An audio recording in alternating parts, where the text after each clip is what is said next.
Hello, Uptown Swing level 1. Maddie and Peter. That's right. So we worked on finishing out that circle.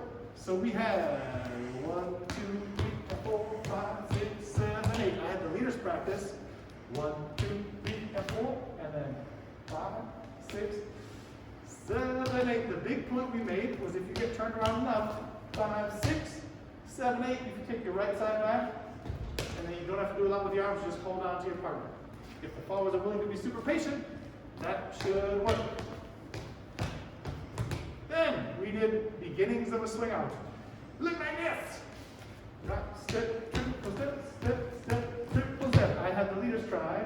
Rock, step, triple step, step, step, triple step. Maddie, you had the followers try something. Followers, we did it. Rock, step, triple step, step, step, triple step. And we talked about keeping our footwork in a pulse consistent like with the motor of the car. That is right. So you're going to go one direction nice and smooth. We'll put it together one more time for you.